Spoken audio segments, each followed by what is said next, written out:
So, now let us look at the other end, t equal to 0. The math teacher's equation will say that at t equal to 0 you get V c of 0 equals A.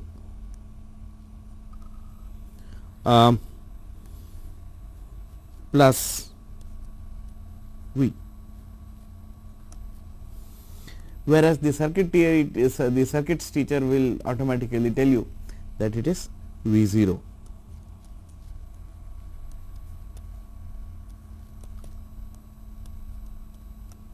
That is the difference between the two. Now, clearly the circuits teacher knows something that the mathematics teacher does not. Let us see what it is.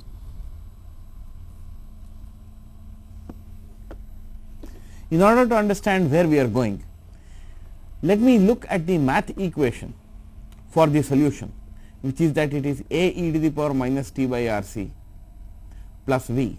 Let us plot this graph for various choices of A. I will make a nice big graph so that everybody can see it very easily.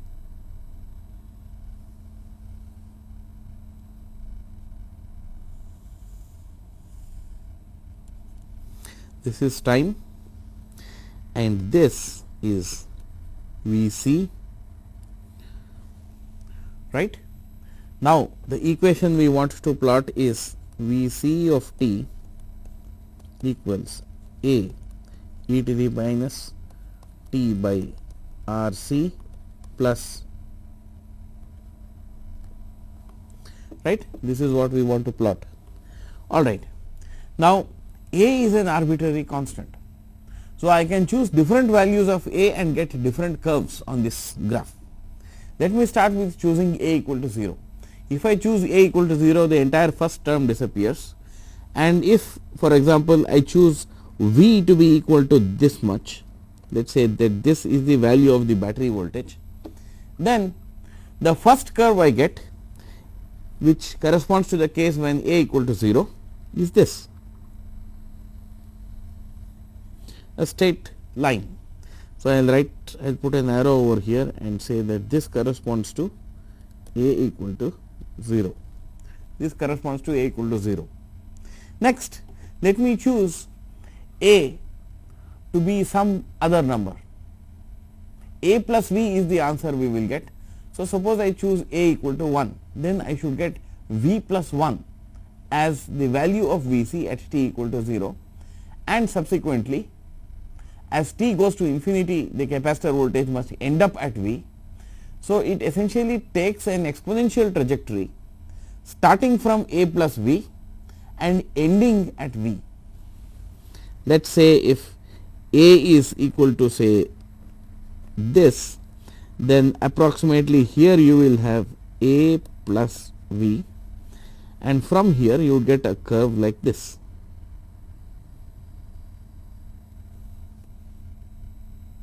This for one value of A. Now, let us make another larger value of A. If A is larger, then A plus V would be somewhere over here and you would get a curve like this. Still larger value of A, you would get a curve like this. And there is absolutely nothing to stop A from becoming negative. So, I could choose A equal to minus V, for example, choose A equal to minus V, and A plus V will just be equal to 0. The initial condition, the initial value of capacitor voltage would be A plus V equals 0. The final value would of course remain equal to V, and you would get a curve like this. More values, negative values, another negative value. So, you get this bundle of curves for various values of A. So, the mathematician says, I need some more information to give a single unique solution as a function of time, and that information is not captured by the equation itself. Remember that I said that while the differential equation certainly summarizes certain aspects of the behavior of the physical system, it is however not an exhaustive description of the physical system. We are now coming to the point of finding out what is the part that the differential equation misses, and that is exactly what we are coming to over here. What the differential equation tells you is the rate at which it tends, the rate at which the voltage on the capacitor changes with time. That is completely captured by the root of the characteristic equation, namely 1 by RC. That tells you that part. Also, the differential equation is capable of telling you what is the final value of the capacitor voltage. We know that that is going to be V. However, you can have a lot of curves, such as the curves that we have drawn over here on this board, all of which satisfy both these properties. They are all exponentials with time constants of 1 by RC. They are all exponentials which end or tend towards V, but they still differ from each other. They are not all the same curve. So, we have to see how they differ from each other. Clearly, one very important point you can observe with this set of curves is that no two curves in this set intersect, though of course the way I have drawn it, they may appear to be intersecting in some places. No two curves in this bundle ever intersect. Let me even actually write this down. This is a very important observation, though it is only valid for a set of solutions for a first order differential equation. That is, that no two curves of the complete solution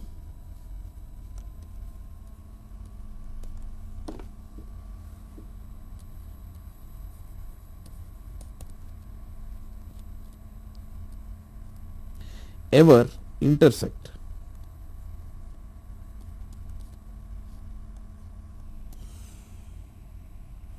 So, what do I have to do if I have to pick a particular curve out of this bundle?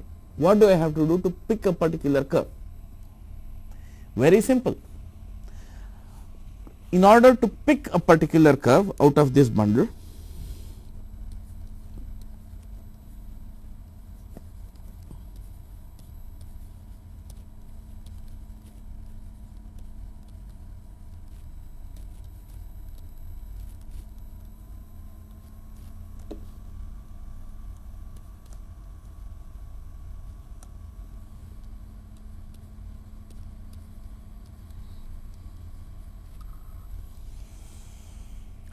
I have to do two things.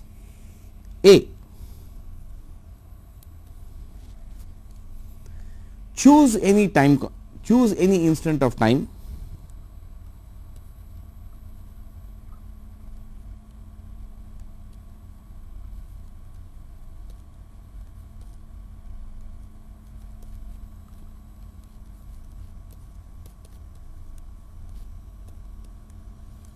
say t equal to t naught.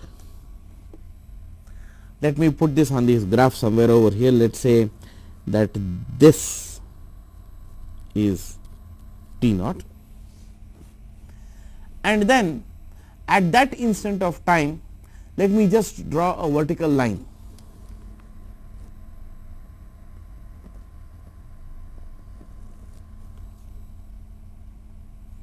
If I look at all these curves in the bundle, and remember that there is an infinite number of curves in this bundle, though we have drawn just a few examples of the different curves that can be there,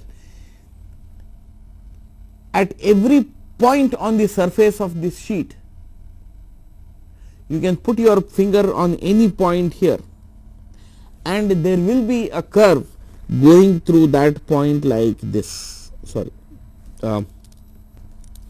I can choose any point like this and there will be a curve going through that point.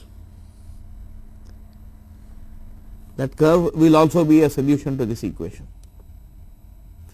So, there is an infinite number of curves here and they literally cover the entire plane of this graph. There are no places where there are no curves. But if you put your pen down at a particular point on the surface, then at that point, through that point, there will be only one curve passing, one unique curve passing through any point on the surface. This is an important thing, and therefore, what I have said here can continue now. Step A was to choose any instant. Step B is to specify the capacitor voltage at that instant.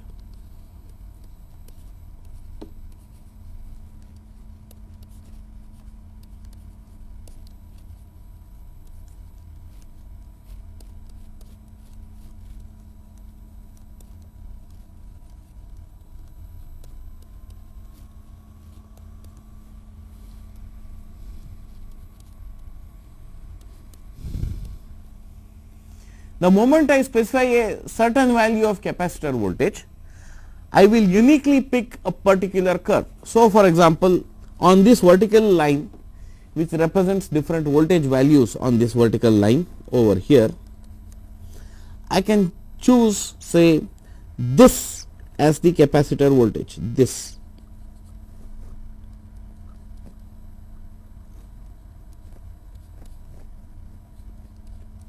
If I choose this, then I immediately get this curve which I have already drawn. That gets fixed for all time.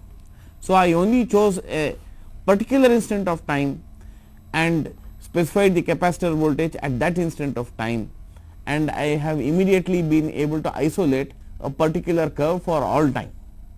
That is important and that is interesting. Now, if I wanted to pick that same curve, but instead of t0 I was working at some other instant t1, let us say this is t1, then I would draw a vertical line here, and in order to pick the same curve that I did before, I will now need to specify a different capacitor voltage, namely this.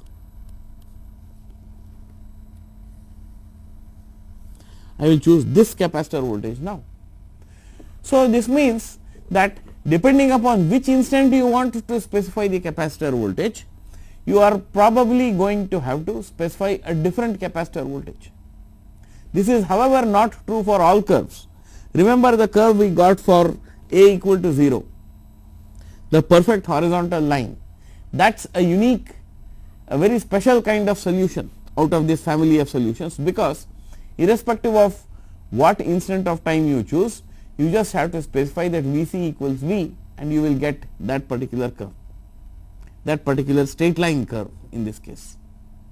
So, you will probably have to specify a different capacitor voltage for different instants of time in order to pick a curve of your choice, but not necessarily.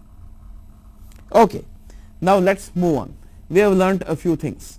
We have said that we have to choose a particular capacitor voltage.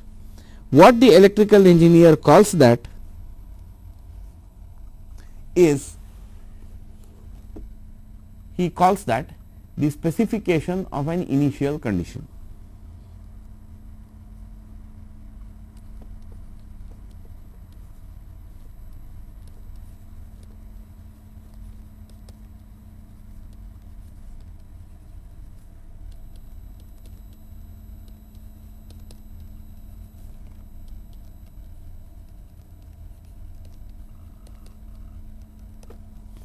However, the shortcoming of the stunted way of learning how to solve these things from a purely circuit theoretic point of view is that when the textbook says initial condition, it normally refers to an instant when something important has happened in the circuit, like some switch was opened or some switch was closed. It is only at that instant of time that the capacitor voltage is supposed to be the initial condition. That means there is an impression conveyed that there is something special about that instant of time that represents the initial instant of time, and all other subsequent instants cannot be called initial instants.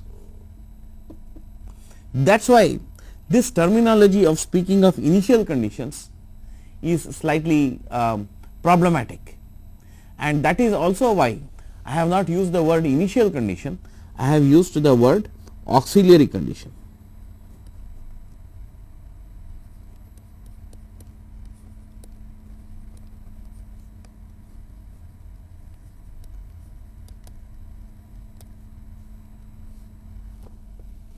When I say auxiliary condition, I am not confining myself to refer to or to address some particular initial state, some special state when something interesting happened, like a switch was closed or like a switch was opened. I do not have to confine myself to any such some special kinds of points of time. It could be any point of time, and we could easily appreciate that by going back to these graphs.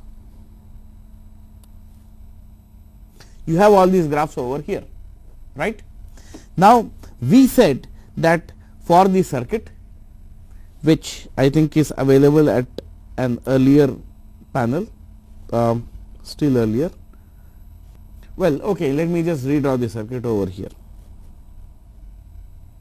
We said that we had a capacitor,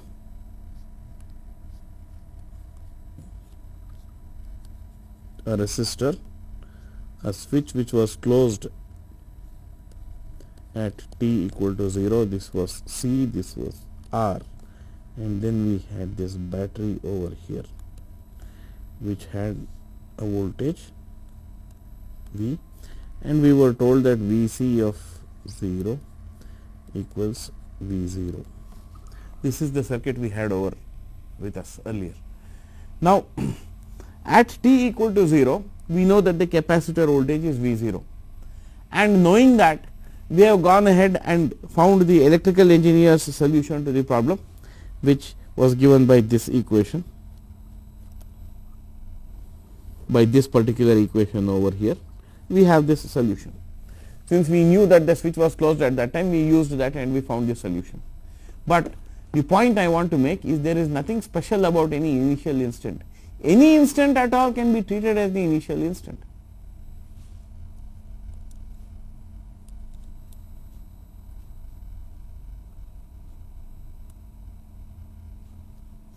For example, I can choose the t1 shown in this graph as the initial instant. Then what will be the capacitor voltage be? It will be some number which we will call, say, Vc of t1. So, let the capacitor voltage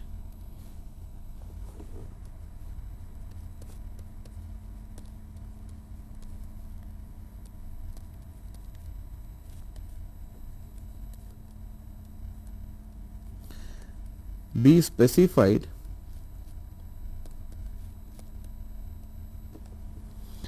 at t equal to t1 instead of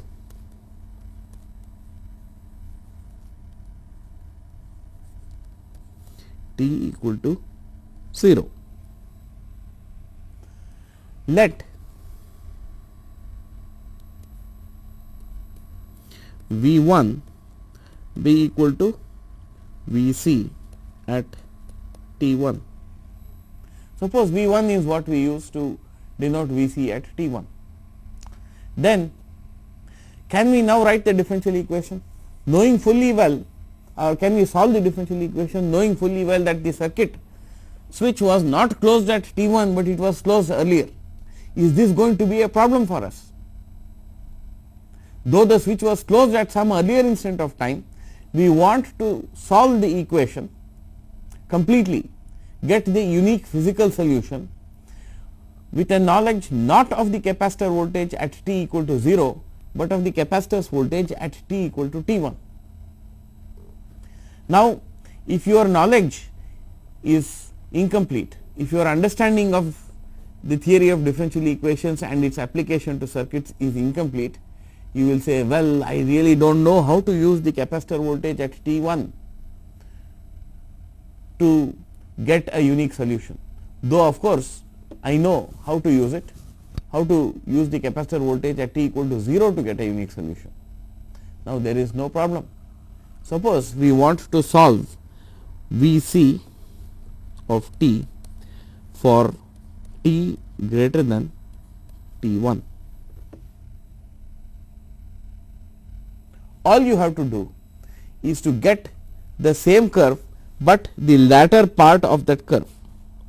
In short, instead of finding this entire curve, we want to find only, if I could change colors, I just, instead of getting the entire curve, I just want to get this part of the curve. थोड़ा पीछे कर दीजिए चाहिए तो.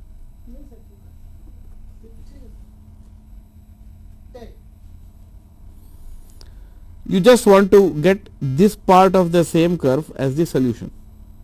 I have just drawn it beside it. You can see the red curve now. That is what I want to get as the solution. So, how do you go about it? Now, the initial condition does not correspond to any important event in the life of the capacitor or in the life of the circuit when some switch was closed or opened. It just refers to an arbitrary point of time in its continuous evolution, except that we know the capacitor voltage at that time, and we know that we have given it a name, we have called it V1. So, we will simply call it, we will now write the equation for the solution. We will write that Vc of t for t greater than or equal to t1 is equal to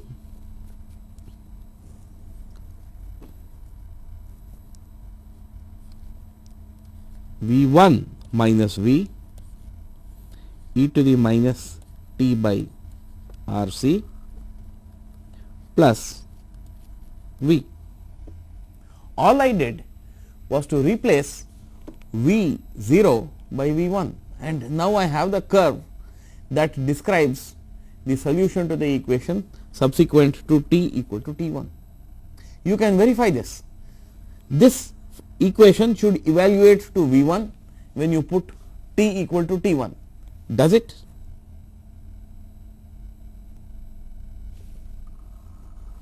If you put t equal to t1, it will not.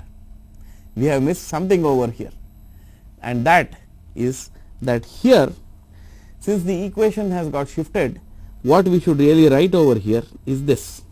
Instead of writing e to the power minus t by RC, what we should really write is e to the power minus t minus t1 by RC plus V. Now, we have made the correction that was required. The intuitive thing was not right. Now, let us see what we get. Put t equal to t1 over here. The exponent goes to 0 and you get V1 minus V plus V equals V1. So, Vc at t1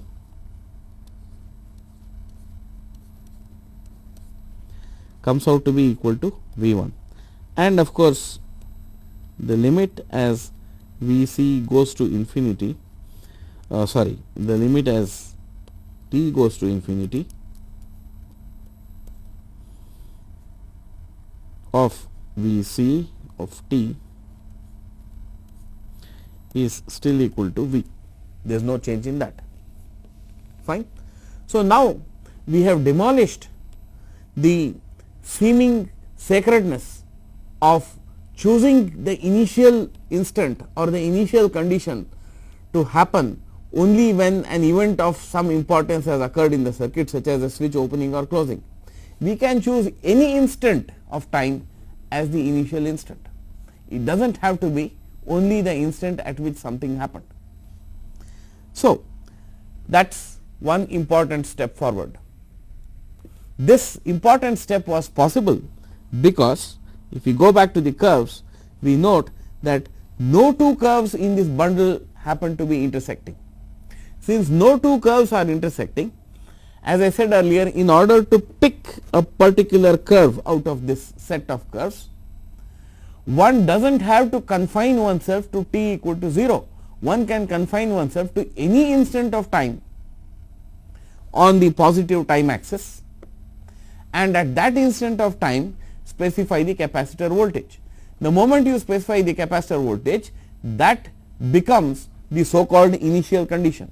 But more generally, since the terminology is not confined to anything initial, the curve has existed from t equal to 0, but you are specifying a value at t equal to t1 greater than 0.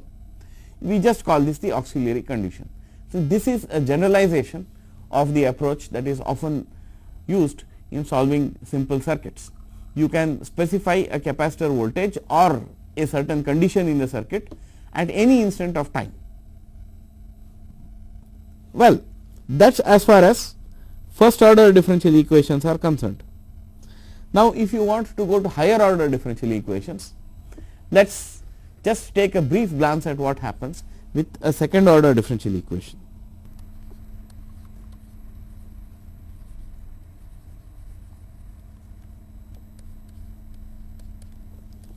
Here there are two arbitrary constants, because you will have a sum of two exponentials in the general case, provided the roots are not repeated. So, you will have a e to the power s1 t plus b e to the power s2 t as the solution to the homogeneous equation, plus you will have what you call psi of t, which is the solution to the non-homogeneous equation. This now, since there are two arbitrary constants, if you now try to plot all the possible solutions, the curve of all possible solutions, then what you get here is a much bigger mess. You will get, briefly speaking, I am not even going to try to plot it because the previous graph was messy enough. What you will get is, unlike the previous case, unlike the first order case, let me write down the difference.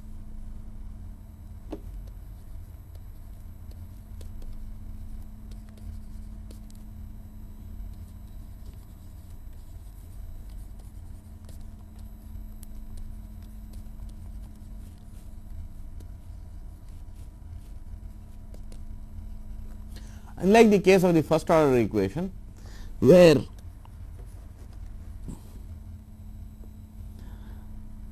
only one curve passed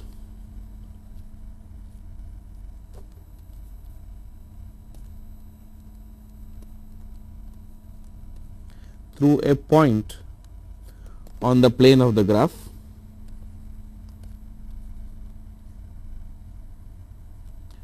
of the graph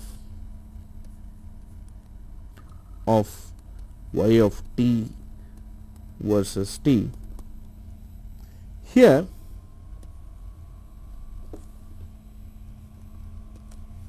an infinite number of curves will pass through the point.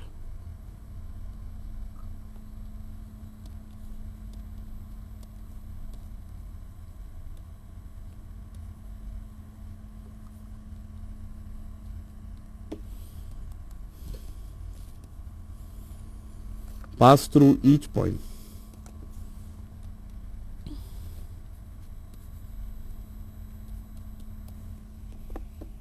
And yet there will be something available to distinguish these different curves.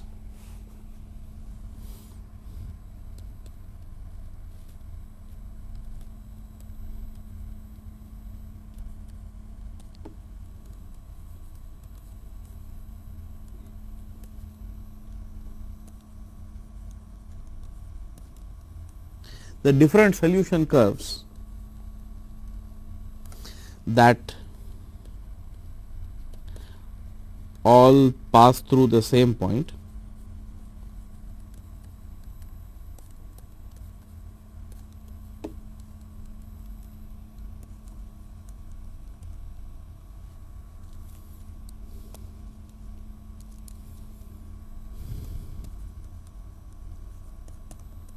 on the graph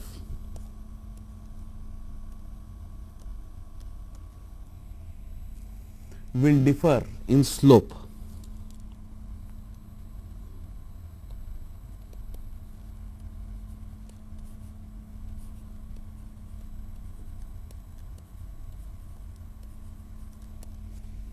In short,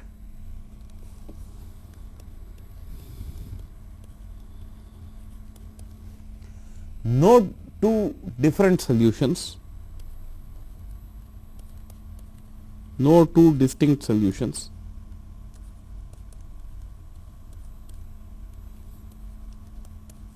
will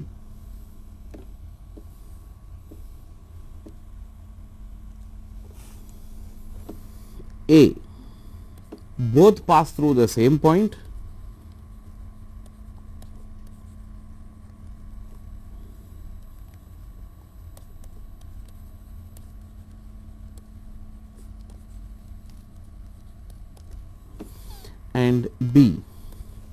have the same slope at that point.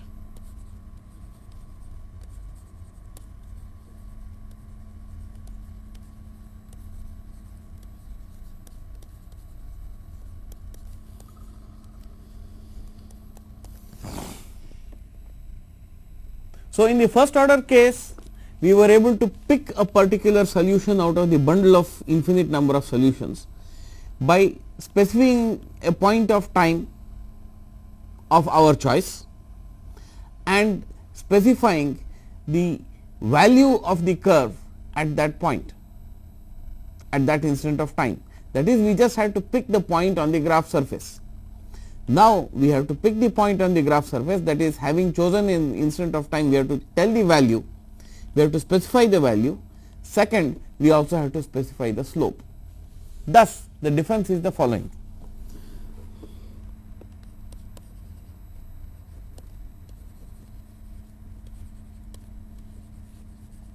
Now, in order to pinpoint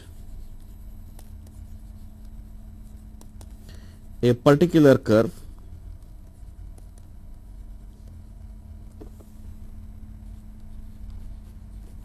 of our choice,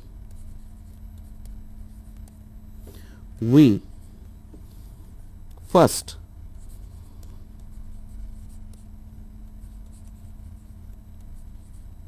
choose a time instant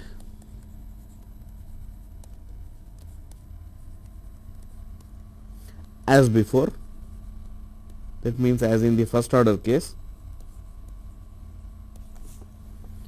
B, specify the value of the curve at that instant of time.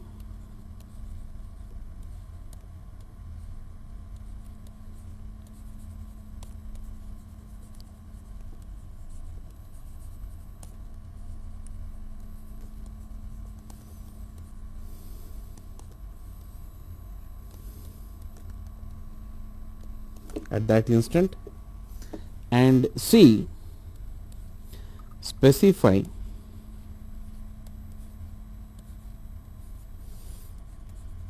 the slope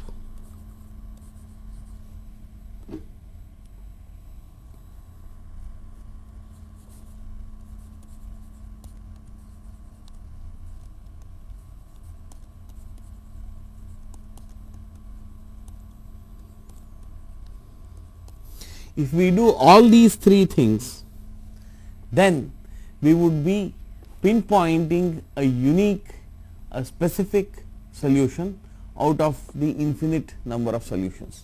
Here, in some sense, the number of solutions is doubly infinite, because there are two arbitrary constants, each of which can take one out of an infinite set of possible values, and it gets triply infinite for a third order equation, quadruply infinite for a fourth order equation, and so on and so forth. It gets more and more complicated. So, for example, for a third order equation, I am not even going to write it down.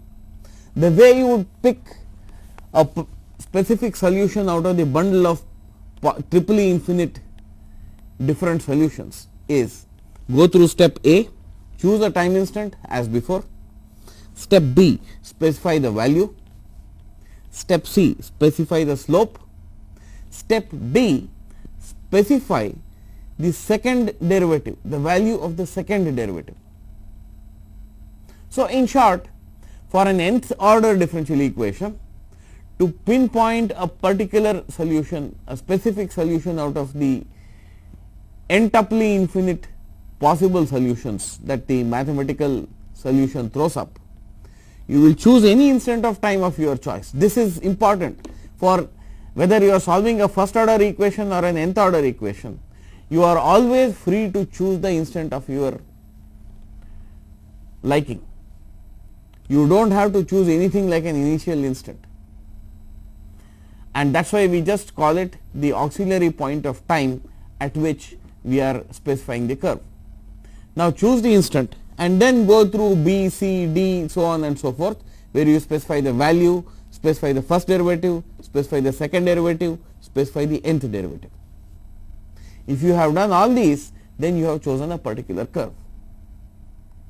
So, that is how the importance of these so called auxiliary conditions is brought to our understanding.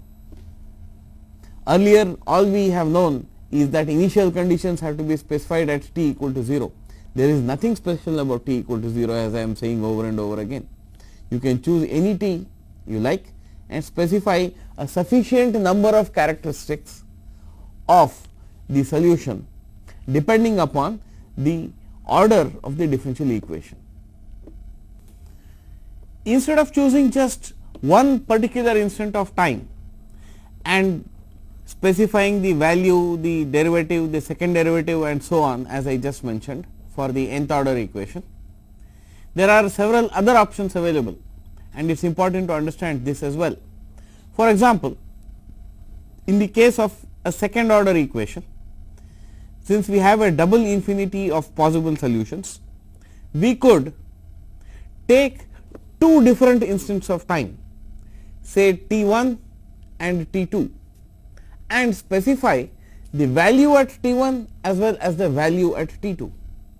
Even this is sufficient to isolate a particular solution, a unique solution out of all the solutions that are there.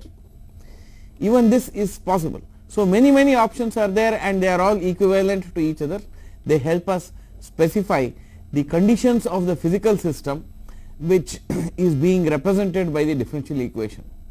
So, let us summarize what we have learnt today before we close.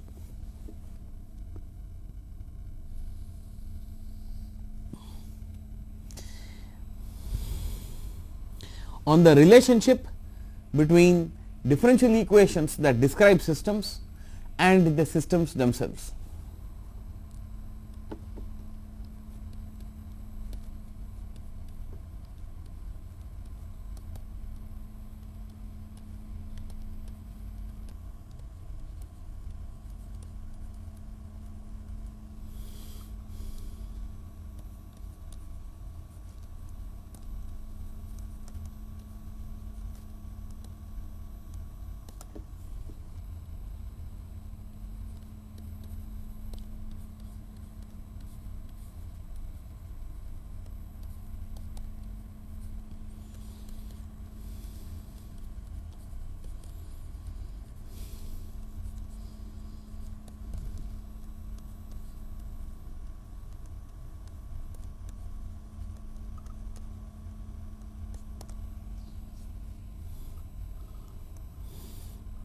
One,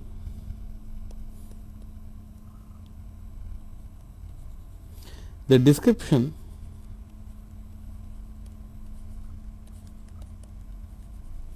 provided by the differential equation alone is incomplete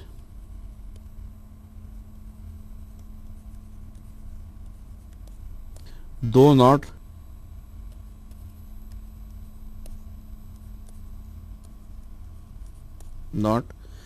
incorrect.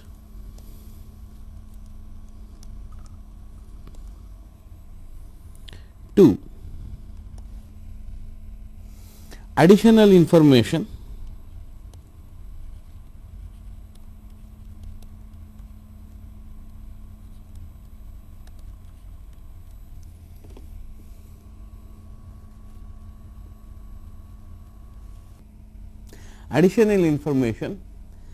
needs to be supplied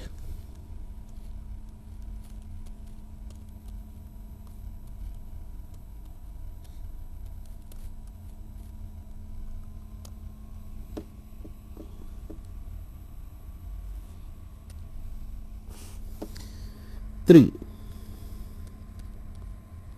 the additional information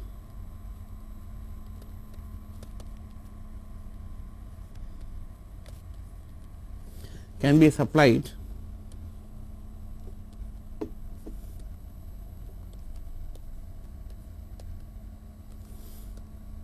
in a variety of forms.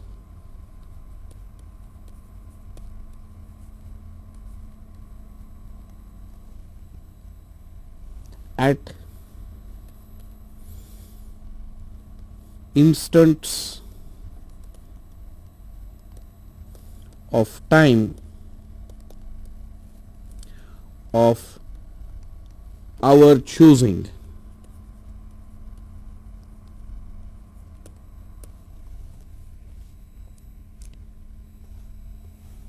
Four, if this additional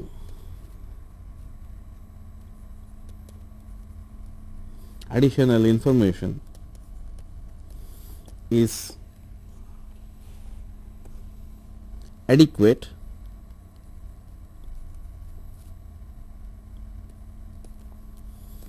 and this depends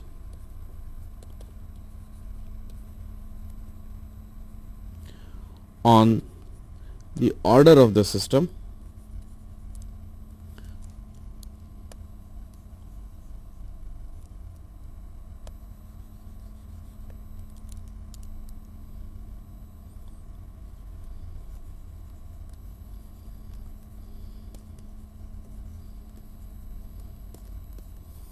then a unique solution will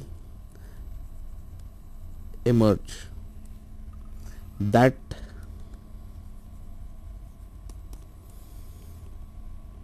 matches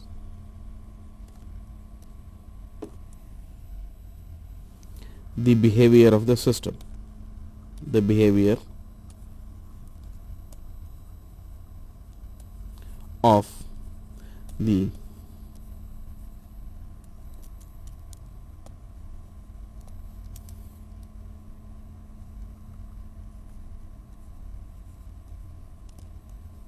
physical system. This only addresses the issue of multiplicity of solutions. What we are going to take up in the next part of this course is how other issues, like for example the linearity of a system or notions like the time invariance of a system, all these things that we are conventionally accustomed to use, all these terms that we are conventionally accustomed to use to describe physical systems, how they relate to the nature of the differential equation itself.